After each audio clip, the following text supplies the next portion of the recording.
ngasi asigumba rally asi yamna democratic oiba yamna non violence oiba maungda pangthokpigani haidana akoi violence yaudraba democratic oiba any kind of protest the democratic country amagi state amo oibanina akoi sarkar na ayama da tolerate adum tawjaba ngakani ngasi gi rally gi manungda honorable chief minister na from different sides different live people ngasi rally do yauri punamak la kanda honorable chief minister da makoi feelings praja gi apamba punamak singa do honorable chief minister na group punamak do ngasai pung amadagi unaba hobibani mayamna thambirakpa mayamgi wakhalon mayamna thamoi da singadra leramba mayamgi thamoi da phau punamak singa do yari makai honorable chief minister na mafam asidagi ayamba unaraga loina hanagi bang haptani adugi maraksida akoi gi kokomi gi member sing khara la akanda memorandum ama charter of demand 7 wahang haijaba tare demand nate wahang taret yauba adugumba memorandum ama honorable chief minister gi secretariat pibirami Haribasi wahangsi ahan bada India government na Manipur gi yelhomi sing mutanaba sathabiribra proxy war asi Manipur lengak na thauna laina leban naba taksin bangam ngamnaroidra haibana singba akhoi sigi si yamna delicate oiba pot ama oiba delicate oiba pot ama oibani adar hairiba pot sing asi akhoi India government supala abanina yamna sensitive oiba pot ama oibani aduna hairi basing asi India government already khallaga laigrabani masisu akoi state government na akoi yelhomi kan bahai basi akoi strong commitment to the people akoi praja punamak magi property magi life kan bahai basi akoi commitment ni to the people of Manipur ade Manipur dagi akoi terrorist sing any kind of terrorist narco terrorist oirasu amabu oirasu aina yadaba khulai paiba haibasi bharat sarkar gi oina already declared to wama laikre madudi 31st of March 2026 da India gi soil dagi akoi red army haibadi naxalism se lokthokani haibasi last leg of Naxalite singi surrender si on 29 da tawhibani 29 da Andhra Pradesh da tawhi Andhra Pradesh se hekloyer matung da on 30th of March da honorable Union Home Minister Shri Amit Shah ji na parliament ki house da parliament ki floor da maha ki statement PB ki budu mayam nising bidang ne khanjai madudi on 31st phawgi March phawgi manung da India dagi Naxalite sing loisingani haibado ayam mangasidi India si Naxalite free oiba India ma oire haidana mahang laptopi gribani aduna north east da laiba ayamba terrorist punama narco terrorist oiro any kind of terrorist any kind of unlawful possession of arms ammunitions makoina common people sing sida terrorize or common people singi peaceful oiba life si thugai na bahona ba yaroi aduna by 2029 sida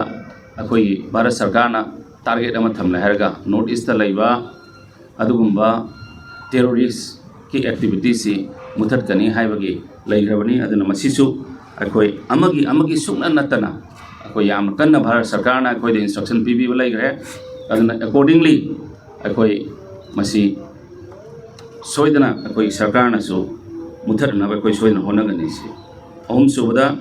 torong lawida angang hatpa amasung DM kasumda haiba case ani sidi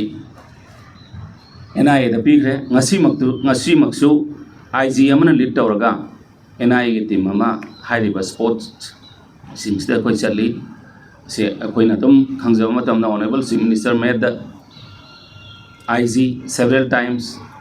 adu akoi na public ki domain da thamba yadaba kaya amasu lai adu yamna thu matam da akoi ꯌꯥꯝꯅ concrete ꯑꯣꯏꯕ ꯄꯣꯠ ꯑꯃ ꯂꯥꯛꯄ ꯃꯇꯝꯗ ꯑꯩꯈꯣꯏ ꯄ꯭ꯔꯖꯥꯗ ꯁꯣꯏꯗꯅ ꯑꯩꯈꯣꯏ ꯊꯝꯂꯛꯀꯅꯤ ꯍꯥꯏꯕꯒꯤ ꯊꯥꯖꯕꯗꯨꯃ ꯊꯝꯖꯔꯤ ꯃꯊꯪꯗ ꯃꯔꯤ ꯁꯨꯕꯗ ꯇꯣꯔꯣꯡꯂꯥꯎꯕꯤꯒꯤꯗ CRPFꯅ ꯀꯥꯞꯄꯗ ꯂꯩꯈꯤꯗ꯭ꯔꯕ ꯃꯤ ꯑꯍꯨꯝ ꯑꯗꯨꯒꯤ ꯃꯇꯥꯡꯗ ꯖꯨꯗꯤꯁꯤꯌꯦꯜ ꯏꯟꯀ꯭ꯋꯥꯏꯔꯤꯅꯆꯤꯡꯕ ꯍꯪꯕꯤꯔꯛꯏ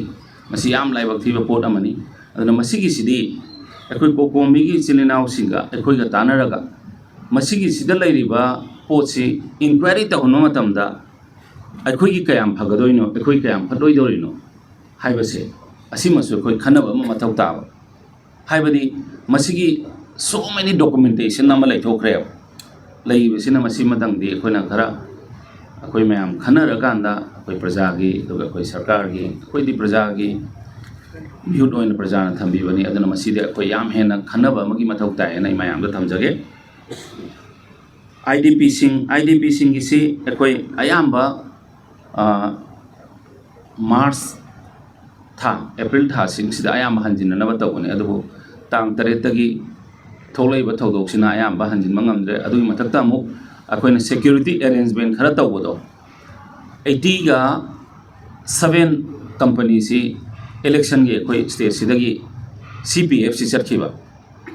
ꯆꯠꯈꯤꯕꯗꯨꯅ ꯁꯦꯀ꯭ꯌꯨꯔꯤꯇꯤ ꯑꯃꯨꯛ ꯍꯦꯟꯅ ꯑꯦꯔꯦꯟꯖꯃꯦꯟ ꯑꯃ ꯇꯧꯕꯒꯤꯁꯨ ꯈꯖꯤꯛꯇꯪ ꯑꯩꯈꯣꯏꯗ ꯑꯋꯥꯕ ꯑꯃ ꯑꯣꯏꯔꯤꯕ ꯑꯗꯨꯒꯤ ꯃꯊꯛꯇ ꯏꯔꯥꯡꯁꯤ ꯂꯥꯛꯄ ꯈ꯭ꯋꯥꯏꯗꯒꯤ ꯂꯨꯔꯤꯕꯗꯤ ꯑꯣꯅꯔꯦꯕꯜ ꯆꯤꯐ ꯃꯤꯅꯤꯁꯇꯔꯅ ꯇꯣꯏꯅ ꯄꯟꯕꯤꯕ ꯑꯩꯈꯣꯏ ꯇ꯭ꯔꯁ ꯗꯤꯐꯤꯖꯤꯠ ꯕꯤꯇ꯭ꯋꯤꯟ ꯗ ꯀꯝꯃ꯭ꯌꯨꯅꯤꯇꯤꯁ ꯀꯝꯃ꯭ꯌꯨꯅꯤꯇꯤ ꯑꯩꯈꯣꯏ ꯄꯨꯝꯅꯃꯛꯁꯤꯡꯁꯤ ꯑꯃꯒ ꯊꯥꯖꯅꯕ ꯍꯥꯏꯕꯁꯤ ꯈꯖꯤꯛꯇꯪ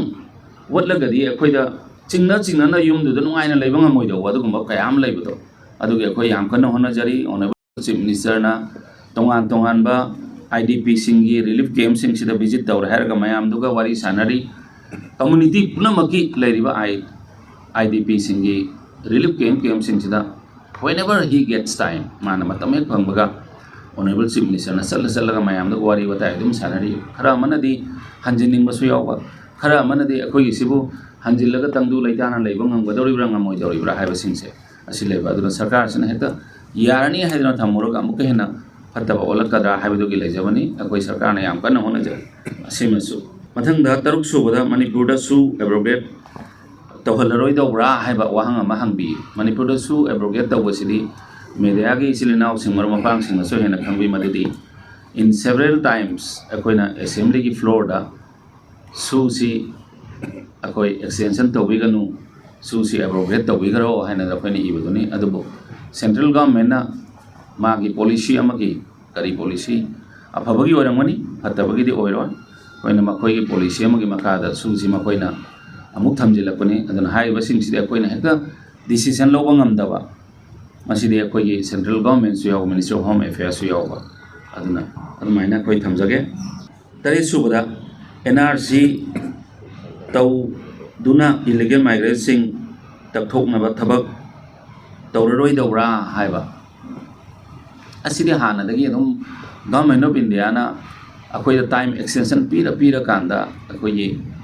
ꯑꯥꯏꯟ ꯀꯥꯏꯅ ꯆꯪꯂꯛꯄ ꯏꯂꯤꯒꯦꯜ ꯃꯥꯏꯒ꯭ꯔꯦꯟꯠꯁꯤꯡꯁꯤ ꯈꯟꯗꯣꯛꯄꯒꯤ ꯐꯥꯎꯕꯗ ꯃꯌꯥꯝꯅ ꯍꯦꯟꯅ ꯈꯪꯕꯤꯔꯦ ꯏꯔꯥꯡꯁꯤ ꯂꯥꯛꯇ꯭ꯔꯤꯉꯩ ꯃꯃꯥꯡꯗ ꯃꯇꯝꯗꯨꯒꯤ ꯃꯤꯅꯤꯁꯇꯔ TD and ꯍꯣꯔꯇꯤꯀꯜꯆꯔ ꯑꯣꯏꯕꯤꯔꯝꯕ ꯑꯩꯈꯣꯏꯒꯤ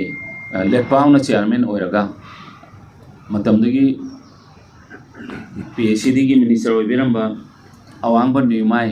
ꯌꯥꯎꯕꯤꯔꯒ ꯃꯇꯝꯗꯨꯒꯤ education minister Shri TH Basantakumar ꯌꯥꯎꯕꯤꯔꯒ ꯀꯃꯤꯇꯤ ꯑꯃ ꯐꯥꯎ ꯁꯦꯝꯃꯒ ꯑꯩꯈꯣꯏ ꯍꯧꯈ꯭ꯔꯕꯗꯨꯅꯤ ꯑꯗꯨꯅ ꯃꯁꯤ ꯁꯣꯏꯗꯅ ꯑꯩꯈꯣꯏ ꯇꯧꯔꯛꯀꯅꯤ ꯕꯠ ꯁꯗꯟꯂꯤ ꯍꯦꯛ ꯇꯧꯕ ꯌꯥꯗꯕ ꯑꯗꯨꯒꯨꯝꯕꯅꯤꯅ ꯑꯩꯈꯣꯏ ꯁꯣꯏꯗꯅ ꯃꯁꯤ ꯁꯔꯀꯥꯔꯁꯤꯅ ꯄꯥꯡꯊꯣꯛꯅꯅꯕ ꯒꯚꯔꯟꯃꯦꯟꯠ ꯑꯣꯐ ꯏꯟꯗꯤꯌꯥꯒꯤꯁꯨ ꯑꯌꯥꯕ ꯂꯣꯏ ꯂꯩꯈ꯭ꯔꯕꯅꯤꯅ ꯅꯣꯠ ꯑꯣꯟꯂꯤ ꯏꯟ ꯃꯅꯤꯄꯨꯔ ꯗꯤꯐ꯭ꯔꯦꯟꯠ ꯁ꯭ꯇꯦꯠꯁꯤꯡꯁꯤꯗ ꯏꯂꯤꯒꯦꯜ ꯏꯃꯤꯒ꯭ꯔꯦꯟꯠꯁꯤꯡ ꯇꯛꯊꯣꯛꯄ ꯍꯥꯏꯕꯁꯤꯗꯤ ꯑꯣꯜꯔꯦꯗꯤ ꯒꯚꯔꯟꯃꯦꯟꯠ ꯑꯣꯐ ꯏꯟꯗꯤꯌꯥꯅ ꯍꯧꯈ꯭ꯔꯕꯅꯤ ꯑꯗꯨꯅꯅꯤ ꯑꯩꯈꯣꯏ ꯍꯧꯖꯤꯛ SIRꯒ ꯇꯧꯔꯛꯂꯤꯕ ꯈꯣꯠꯂꯛꯏꯕ ꯄꯨꯝꯅꯃꯛꯁꯤꯡꯁꯦ ꯑꯁꯩꯅ ꯁꯨꯃꯥꯏꯅ ꯃꯌꯥꯝꯗ ꯈꯤꯇꯪ ꯊꯝꯖꯅꯤꯡꯉꯤ ꯑꯇꯩꯗꯤ ꯑꯣꯅꯔꯦꯕꯜ ꯆꯤꯐ ꯃꯤꯅꯤꯁꯇꯔꯅ ꯍꯧꯖꯤꯛꯁꯨ Honorable Chief Minister invites the respected members of the COCOMI to come to the negotiating table. Whatever, every war khudimaksu table amada phama kanda loisinba ngaktani. We cannot just neglect any of the association of our state. Honorable Chief Minister several times hojiksu on behalf of the Honorable Chief Minister akoina COCOMI invite tawjari. Let us bring peace to the state. ꯑꯩꯈꯣꯏ ꯁ꯭ꯇꯦꯠꯁꯤꯗ ꯁꯥꯟꯇꯤ ꯍꯟꯖꯤꯟꯍꯟꯕꯁꯦ ꯑꯩꯈꯣꯏ ꯄꯨꯝꯅꯃꯛꯅ ꯗꯥꯏꯇ ꯂꯧꯃꯤꯟꯅꯁꯤ ꯑꯗꯨꯒꯤ ꯃꯊꯛꯇ ꯇꯣꯏꯅ ꯍꯥꯏꯖꯕ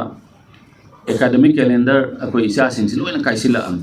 ꯑꯁꯤꯁꯤꯡꯁꯤ ꯃꯈꯣꯏꯗꯤ ꯑꯩꯈꯣꯏ future ꯑꯣꯏꯒꯗꯧꯔꯤꯕꯅꯤ ꯑꯗꯨꯅ ꯃꯈꯣꯏꯒꯤꯁꯤꯁꯨ ꯈꯔ ꯌꯦꯡꯕꯤꯔꯦ ꯍꯥꯏꯔꯒ ꯀꯣꯀꯣꯃꯤꯒꯤ ꯑꯗꯨꯒꯨꯝꯕ ꯊꯧꯔꯝ ꯀꯌꯥꯁꯤꯡ ꯑꯗꯨ ꯃꯇꯝ ꯈꯔ ꯌꯩꯊꯣꯛꯄꯤꯗꯅ ꯃꯅꯤꯄꯨꯔꯁꯤꯗ ꯁꯥꯇ꯭ꯔꯤ ꯄꯨꯝꯅꯃꯛꯁꯤꯡꯁꯦ ꯃꯈꯣꯏꯒꯤ ꯐ꯭ꯌꯨꯆꯔꯁꯦ ꯑꯁꯤ ꯇꯥꯟꯕꯗ ꯑꯩꯈꯣꯏꯅ ꯈꯤꯇꯪ ꯃꯇꯦꯡ ꯄꯥꯡꯕꯗ ꯑꯩꯈꯣꯏ ꯁꯔꯀꯥꯔꯗꯁꯨ ꯃꯇꯦꯡ ꯄꯥꯡꯕꯤꯌꯨ ꯍꯥꯏꯗꯅ ꯑꯩ ꯃꯌꯥꯝꯗ ꯊꯝꯖꯒꯦ